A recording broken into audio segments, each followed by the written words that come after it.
La Reforma Protestante fue un movimiento cristiano iniciado en Alemania en el siglo XVI de la mano de Martín Lutero. Este movimiento derivó en un cisma de la Iglesia Católica, ya que significó un punto de inflexión entre los creyentes que dejaron de seguir los usos, los mandatos y las costumbres del catolicismo y negaron la jurisdicción del Papa para dar origen a nuevas iglesias agrupadas bajo la denominación del protestantismo. La Reforma no fue un simple ataque contra el abuso de la Iglesia Católica, la inmoralidad de los papas y la corrupción del clero, sino que Lutero veía en ella algo diabólico y no cristiano. Esto llevó a que su revolución se desarrollara desde la teología y la religión y que propusieran nuevas formas de interpretar los conceptos tradicionales tales como la religión, la salvación y la estructura eclesiástica.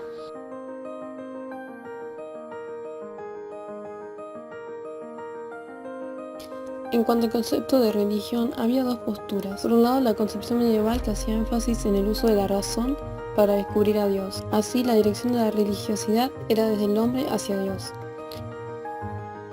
En cambio, el concepto luterano partía de la primacía de Dios y hacía hincapié en los hombres. Según Lutero, Dios a través de su amor infinito buscaba y llegaba a todos ellos.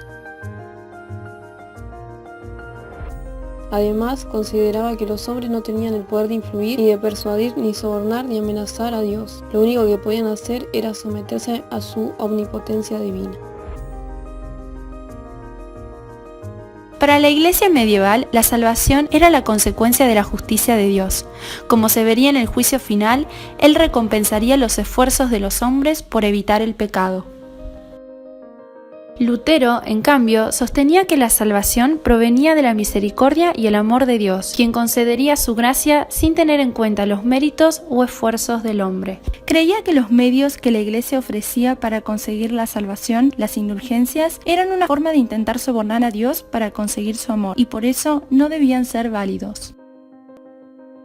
En el caso de la estructura eclesiástica, durante la época medieval, la Iglesia Católica poseía una estructura fija, en la cual algunos estaban más cerca de Dios que otros, por haber rechazado el mundo material, concentrándose así en buscar la perfección de la moralidad y el espíritu. La visión luterana, al contrario, sostenía que todos los seres humanos son iguales ante Dios y que están a igual distancia de Él. Afirmaba que cualquier hombre o mujer podría vivir una vida religiosa en cualquier situación cotidiana mientras respondan a su llamado para hacer obras de amor al prójimo. Aunque el protestantismo luterano fue el que logró realmente provocar un antes y después en la religión católica, con anterioridad ya se habían planteado con diferentes ideas que buscaban lograr la reforma, pero que no tuvieron éxito. Uno de estos postulados fue propuesto por los humanistas, el movimiento al que se suele relacionar con las razones luteranas para la reforma, pero que se diferencian por varios motivos.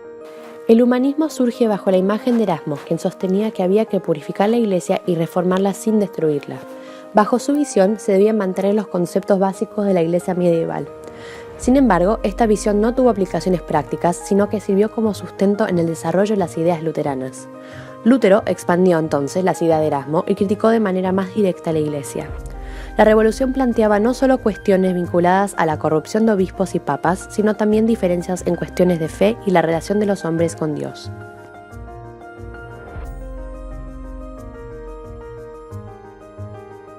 Respecto al impacto de la reforma luterana, una de las consecuencias a las que se llegó con los postulados del protestantismo fue la secularización. Este fue un proceso mediante el cual se dio la separación de la Iglesia medieval y los estados en formación. El luteranismo difundió la religión, brindando más libertad a los hombres y mujeres en su relación con Dios.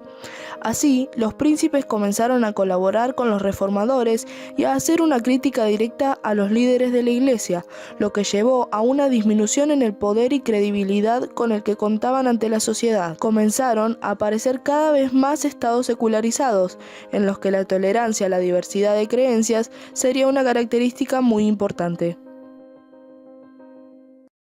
La Reforma, entonces, significó un antes y un después en la historia universal, además de un quiebre en el poder de la Iglesia Católica, debido a que ésta ya había dejado de funcionar como un estado papal con autonomía para pasar a convertirse en un gran imperio. Este quiebre que logró el movimiento de Lutero se pudo hacer efectivo debido a que, a diferencia de la teoría humanista de Erasmo, que pretendía seguir los conceptos básicos de la Iglesia medieval, lo esencial de la Reforma fue su reinterpretación positiva de la religión cristiana y su llegada a Dios sin la necesidad de un intermediario. El ver a dicha reforma solo como un movimiento contra los abusos sería minimizar el alcance de esta y perder de vista el verdadero problema, la gran revolución que se logró germinar en el seno de la sociedad medieval y el efecto y alcance que actualmente tiene en nuestros días.